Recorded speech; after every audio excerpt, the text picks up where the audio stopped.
Thank you so much, everyone. This is such an inspiring day. I'm so excited to be here. And so I have 8-year-olds following me on Instagram, so I always like to start with a selfie, if you'll indulge me. I'll come to the corner of the room.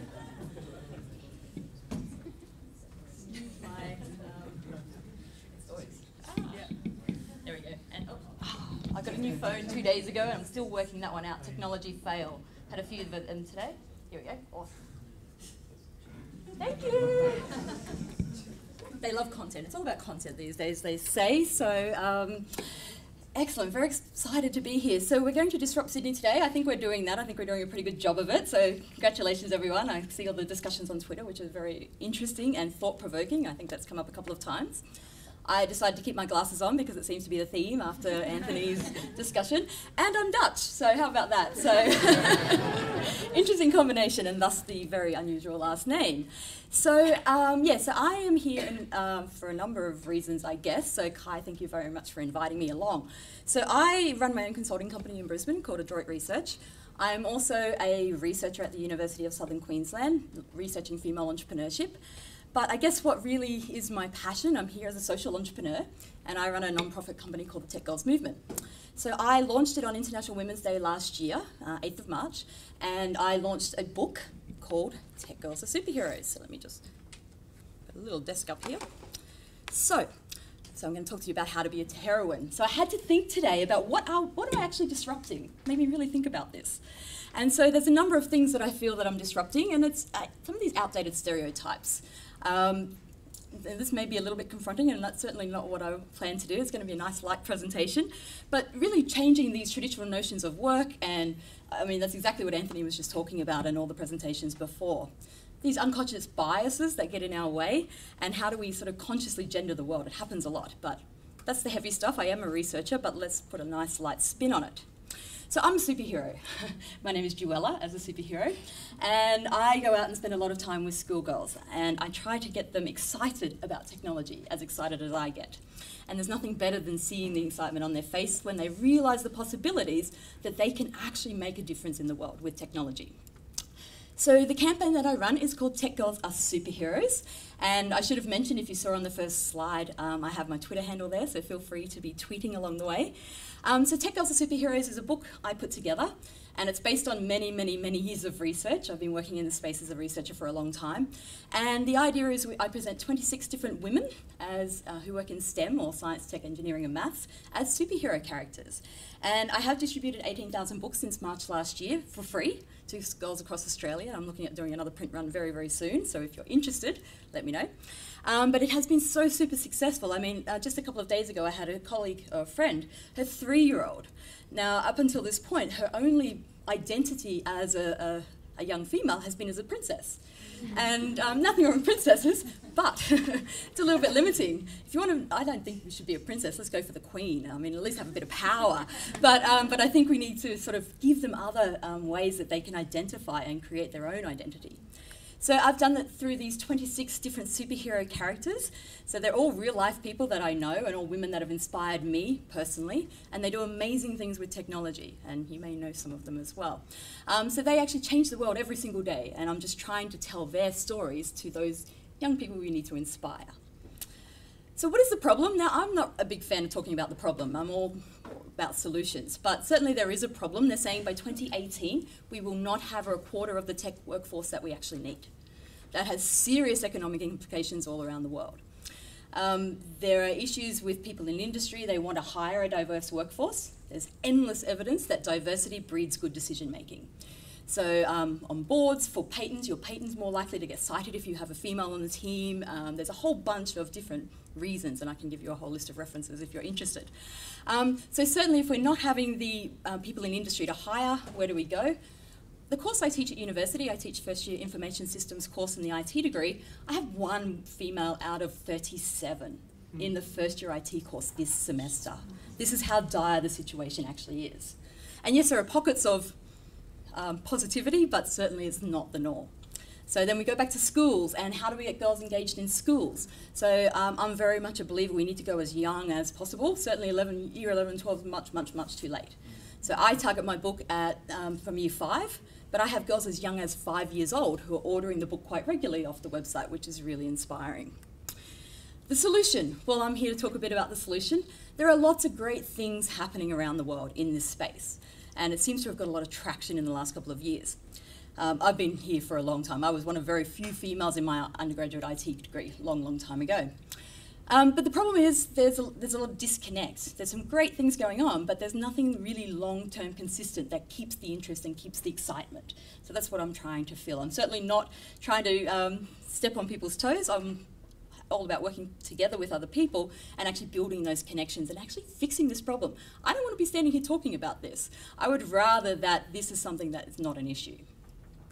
So what is the answer? For me, it's diversity. And we talk about gender, but I believe we need to have representation from all of the community in the technology that we build. So if you think of something like Twitter, the stats came out of Silicon Valley last year, I think it was. I think 10% of the workforce at Twitter is female. How many females in the room are using Twitter today? Certainly the population isn't represented there. So I like to think about the people who have inspired me along the way. So I'm not sure if you have heard of Ada Lovelace. Any hands in the room? So Ada Lovelace was the first programmer. The first programmer was a woman. You may not have realised that. So she worked with Charles Babbage back in the 1880s, I think it was, and she basically rewrote his entire proof and made awesome enhancements to it. So she was the first programmer.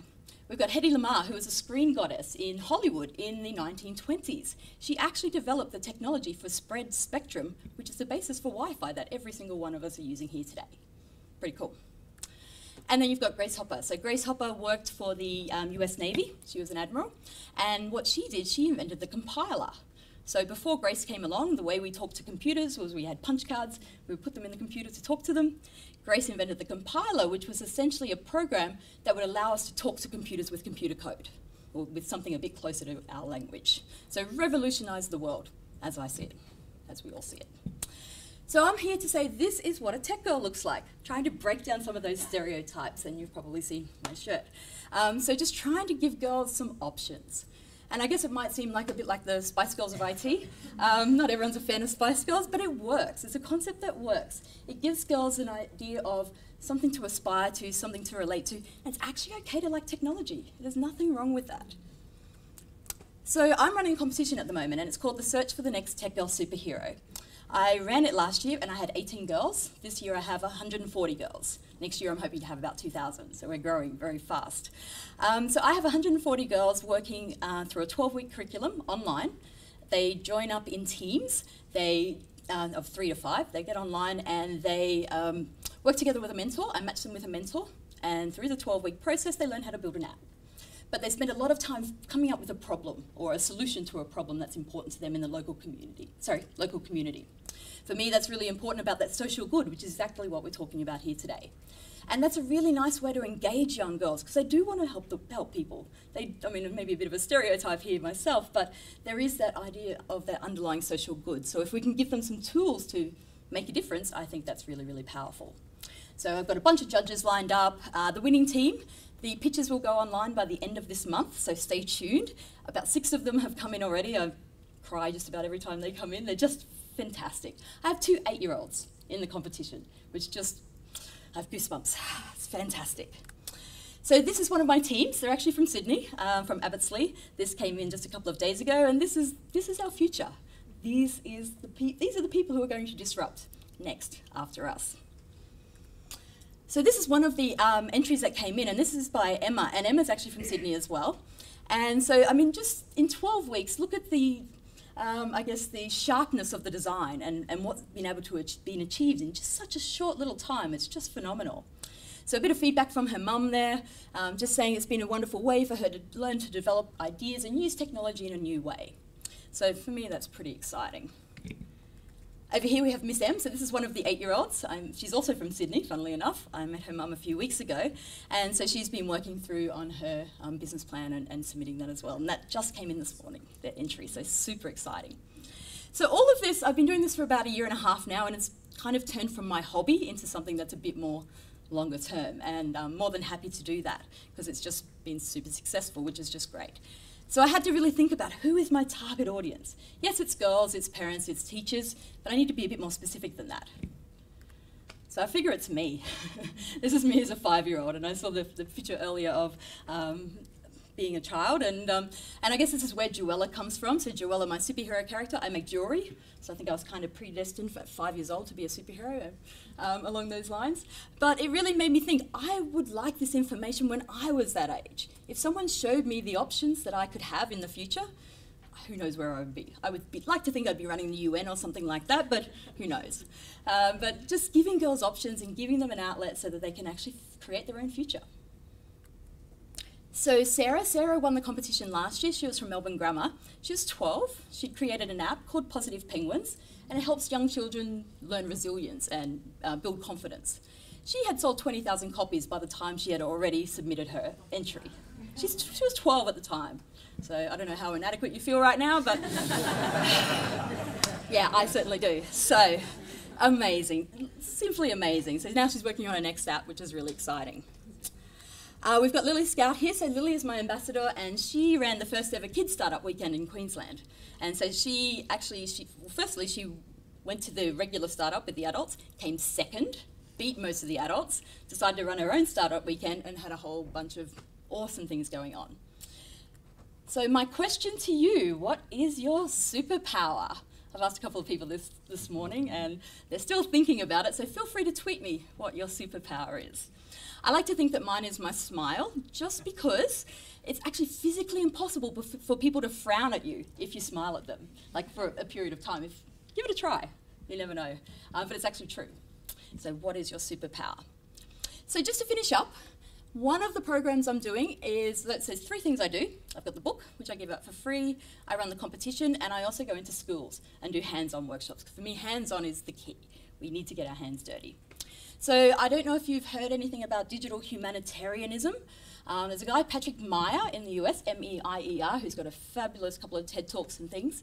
And what he does is he mobilizes people around the world to help people who are in need. So to give you an example, in a natural disaster, say in Nepal, let's get people online. We use OpenStreetMaps to literally map out areas of disaster so that people can get aid in real time. So you can jump on the web browser, you can jump in your web browser, and literally from your lounge chair, you can be helping people on other sides of the world. It's super simple. So I've been going to schools and sort of spreading the word about how we can help. Literally, no strong technical skills really needed, but using technology to actually make a difference around the world. So this is really, really powerful, I think. And I got to meet Patrick recently. What was amazing, so Patrick has this whole group of, I think it's 3,000 volunteers around the world who jump on and sort of help people and do this crisis mapping, they call it. 80% of them are women, funnily enough. So these digital Jedis that he calls them, which I think is fantastic. But the fact we have so few women in tech, yet 80% of the people who are volunteering in this technical way is really, really interesting. So there's more work to be done there. So I know we're a little over time, short of time. So I wanted to leave you there and just ask you to be inspired and inspire others. And I mean, really, I couldn't be doing this without sponsors. I've got some really great sponsors. I did have a Kickstarter campaign. I had one of the first in Australia, and things have just been growing from there. So next year I've got lots of exciting plans, so if you want to get involved, let me know. But yeah, join the sisterhood, join the Tech Girls movement. Thank you very much.